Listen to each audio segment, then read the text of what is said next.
पहुंचे, इसलिए पहली बार ऐसा हो रहा होगा। आपने ऐसा कभी देखा है दूसरा कोई कार्यालय, सरकारी कार्यालय आपके पास आया हो किसी जानकारी को देने के लिए? आपको जाना पड़ता है ना सरकारी कार्यालय में। ये पहली बार हो रहा है कि न्यायालय आपके द्वार आया है, हम कोर्ट से आए, हम जजे से, कि हम आपको बताने के लिए आए, आपके भले के लिए आए कि आप लोगों के लिए जो कानून बने हैं ये आपको जानना जरूरी है। क्यों जानना जरूरी है कि 2 मिनट की किसी भी एक गलती हो जाती है, कोई तो भी किसी बच्चे के हाथ से, 18 साल का, 20 साल का, 25 साल का कोई बच्चा रहता है, 2 मिनट 5 मिनट की कुछ गलती हो जाती है, उसके बाद पुलिस के ताबे में आ जाता है, कोर्ट में आता है, 5 साल 10 साल 20 साल जेल में बंधे।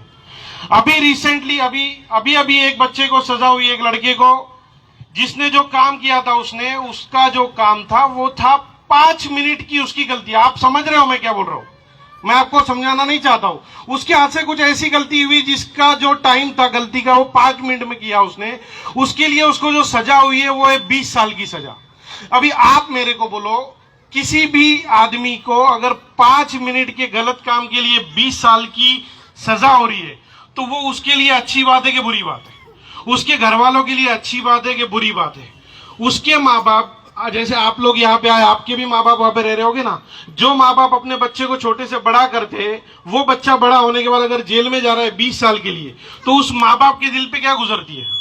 कोई माँ बाप चाहेगा उसका बच्चा जेल में जाए? और आपकी जानकारी के लिए बोल दूं, अपने देश की आबादी 130 करोड़ है, इसके अंदर जेल बहुत कम है, जेलों की तादाद बहुत कम है, और जेलों में जो जगह है वो भी कम है। दमन की जेल की बात बता दो आपको, 15 बाय 15 फीट की खोली में 20 लोग रहते, 20 लोग। जो लोग वहां पे रहते हैं खून के आंसू रोते हैं, खून के आंसू रोते हैं कि उस वक्त, जिस वक्त मेरे हाथ से गलती हो गई, 2 मिनट मेरे को भगवान कुछ अच्छा मेरे दिमाग में डाल देता, ये गलती मेरे हाथ से नहीं होती थी। लेकिन आज खून के आंसू रो के भी कोई फायदा नहीं है। क्यों फायदा नहीं है? कि जो होना था तो हो गया। तो आज आपके पास आने का मकसद यह है कि आपके साथ जो नौजवान है, आपके साथ जो बच्चे हैं, आपके जो बच्चे हैं, इन बच्चों को आप वक्त से पहले संभाल लीजिए, क्योंकि इस शैतान के दौर में अपन जी रहे। ये शैतान है ना, ये शैतान जिसने पूरी जनरेशन खराब कर रखी है। आज जो भी माँ बाप है वो परेशान है। छोटा बच्चा जो अभी 2 साल का हो रहा है ना, उसके माँ बाप बोलते हैं कि मोबाइल के बिना खाना नहीं खाता है। जो स्कूल में जाने वाला बच्चा है उसके माँ बाप बोलते हैं कि मोबाइल देखता है, पढ़ाई नहीं करता है। अच्छा, जिसका काम धंधे कम करने का उम्र है उसके माँ बाप बोलते हैं रात को 2 बजे तक मोबाइल में क्या देखता रहता है, पता नहीं, सब जिंदगी फेल है बोले। तो इस शैतान के दौर में आपको अपने बच्चों का ख्याल रखना है। आपको अपने बच्चों के साथ साथ अपना खुद का, अपने आस पड़ोस का ख्याल रखना है कि कानून जो है, जैसे अभी साहब ने बताया, पोक्सो का कानून, जिसको हिंदी में बोलते हैं बाल लैंगिक अत्याचार प्रतिबंधक कायदा, 18 साल से नीचे के जो भी लड़का हो या लड़की हो, उसको गलत तरीके से छूना भी अपराध है। अभी अपना काम क्या है? अपन काम पे जा रहे हैं, आप लोग पति पत्नी दोनों काम पे जाते हैं, आपका काम है अपने बच्चे को सिखाना है आपको। आप क्या करते हो? पहले तो एक ऐसे बच्चे के भरोसे पे छोड़ के अपने छोटे बच्चे को जा रहे हो जिसको खुद को ही समझना नहीं आता है। वो छोटे बच्चे का ख्याल क्या रखेगा? उसको खुद को ही समझ नहीं रहा है सही क्या है गलत क्या है। कोई मेरे साथ गलत कर रहा है तो उसको ही पता नहीं है, वो आपको क्या बताएगा कि मेरे साथ कोई गलत कर रहा है? वो छोटे बच्चे को कैसे संभालेगा? और होता क्या है, कुछ घटना हो जाती है, उसके बाद में फिर एहसास होता है कि अपने बच्चे के साथ कुछ गलत हो गया। लेकिन उस बच्चे की मानसिकता के बारे में आप सोचो। आपको खाना नहीं खाना है, बिल्कुल इच्छा नहीं है आपकी कोई चीज खाने की, मैं निवाला बनाऊं और आपके मुंह में जबरदस्ती ठूसू कुछ, आपका दिल क्या बोलेगा? आपको कैसे लगेगा? ऐसा होता है कभी कभी। तो आप सोचो, जिसकी कोई इच्छा नहीं है उसकी इच्छा की, मैं क्या बोल रहा हूं आप समझ रहे हो, मुझे पता है। जिसकी इच्छा के खिलाफ अगर कुछ किया जा रहा है, उस बच्चे की मानसिकता का क्या? अच्छा, बच्चे का छोड़ दो, अभी कई केस ऐसे आते हैं, एक दमन में एक खून हो गया। किस बात से हुआ? एक लड़की काम पे जाती थी, वहां पे कोई उसको छेड़ रहा था, तो वो लड़की ने उसके घर वालों को बात बताई, और घर वाले आए, वो मारा पीटी कर रहे थे, उसमें वो मर गया। अभी जिस लड़की के घर वालों के साथ उसके दोस्त थे, उसका ठेकेदार था, वो भी साथ में गया था, ऐसे 7 लोग 2 साल से जेल में बंधे। बात बहुत छोटी सी थी, वो लड़की को छेड़ रहा था, जो मर गया वो छेड़ रहा था। अभी वो भी अपनी जान से हाथ धो बैठा, और ये बेचारे अपना काम धाम छोड़ के 2 साल से जेल में बंधे। कानून ऐसा भी है कि महिलाओं को जो काम की जगह है वहां पे कोई भी गलत तरीके से देखता भी है तो हर जगह पे ऐसा कानून है, ऐसा वहां पे एक कमेटी बनाई होती है, उस कंपनी के बाहर उसकी जानकारी देनी पड़ती है कि ये उस कमेटी के मेंबर्स है। उस महिला नहीं सुन रही है तो आपका नजदीकी जो पुलिस थाना है आप वहां पे जा सकते हैं। कानून जो बने हैं आपके पास, हम क्यों आए, हक आप हमारा भी, मतलब आप बोल रहे हैं ऐसा कि हक हमारा भी है कि जो भी कानून बने वो इतने अच्छे कानून हैं आपकी जानकारी में। और मैं आपके 2-5 मिनट और लेता हूं क्योंकि इतनी भीड़ को एक साथ बोलने के लिए हम अभी 15 दिन से घूम रहे हैं हमारा कोर्ट का काम खत्म करने के बाद, कि जहां कहीं भी ऐसी जो चालों में जाके हम बोलते हैं। तो आज जो भीड़ है ये माफ कीजिए आप, लेकिन ये जरूरत है हालात की।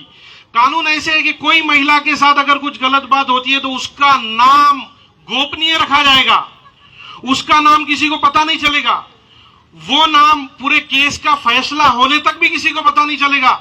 जब जजमेंट लिखा जाएगा कर्मी से ही होनी चाहिए, उसका जो केस है, उसका जो इन्वेस्टिगेशन है महिला पुलिस कर्मी ने करनी चाहिए। ये सब कानून आपके लिए बने, इसकी जानकारी आप तक पहुंचाने के लिए हम आपके पास आए। हम चाहते हैं कि आपके बच्चों की सुरक्षा हो, आपकी सुरक्षा हो। हम नहीं चाहते कि आप में से कोई भी पुलिस के पास जाए जिसको पुलिस पकड़ के लेके जाए, वहां से आप कोर्ट में आओ, वहां से कोई भी जेल में जाए। हम चाहते हैं आप सबका अच्छा हो, सबका भला हो।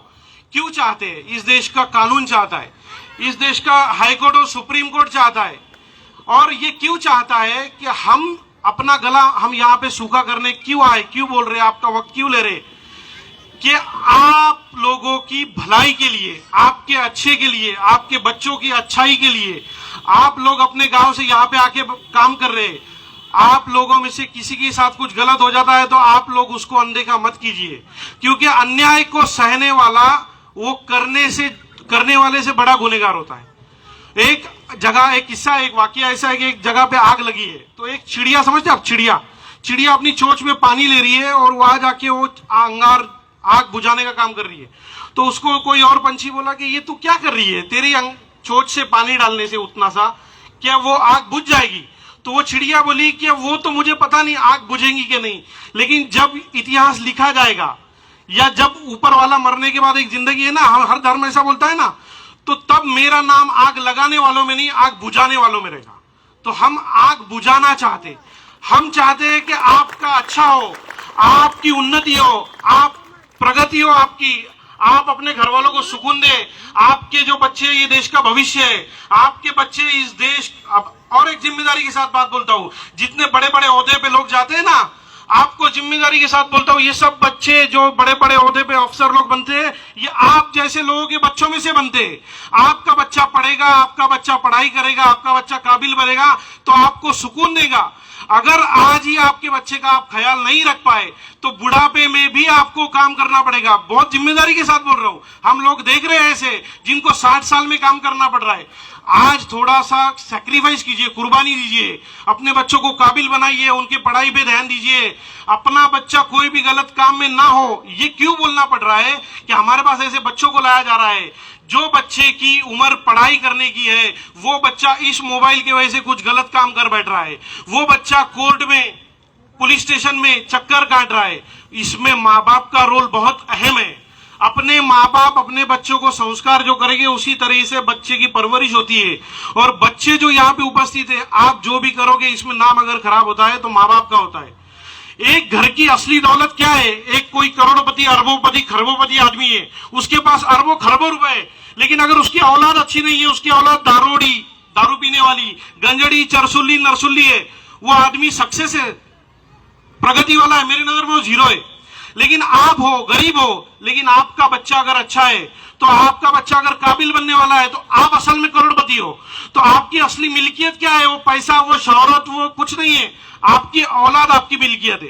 तो आज आपके बीच आके बोलने का हमको ये मौका क्यों आया कि आज के कानून के हिसाब से आपके बच्चों के लिए फ्री शिक्षा है, सरकार ने कानून बनाया है, मुफ्त शिक्षा सभी बच्चों के लिए।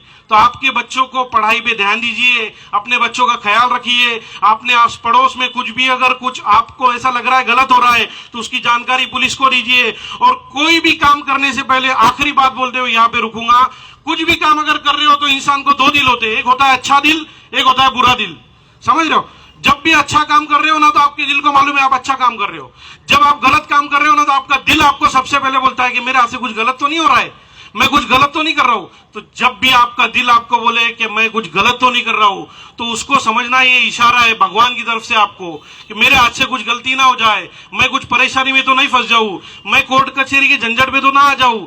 क्योंकि आपका दिल अगर आपको बोल रहा है कि आप अगर सही कर रहे हो तो उस चीज को बिल्कुल करो आप। लेकिन जब आपका दिल जिस दिन आपको बोल रहा है, जिस वक्त आपको बोल रहा है मेरे हाथ से कुछ गलत हो रहा है, तो बिल्कुल गलत हो रहा है, जो कानूनन अपराध हो सकता है, जिसकी सजा शायद मैंने जैसे बोला वैसा 20 साल जेल में रह के गुजार के भी आदमी खून के आंसू रो के भी वो खत्म नहीं कर सकता है। इतना बोलने के लिए हम लोग आपके पास आए, आपका वक्त लिया। मैं दमन दीव कानूनी सेवा प्राधिकरण की तरफ से आप सभी का हाथ जोड़ के शुक्रिया अदा करना चाहता हूं। और आप सब इतनी संख्या में, इतनी तादाद में यहाँ पे उपस्थित रहे, इसलिए ये प्रोग्राम के जो आयोजक है, हमारे जो पुलिसकर्मी भाई बहन है, उन सभी का भी आभार मानता हूं। एक शेर बोल के यहाँ पे रुकता हूं, मंजिल मिले ना मिले ये तो मुकद्दर की बात है, हम कोशिश भी ना करें ये तो गलत बात है। Thank you sir.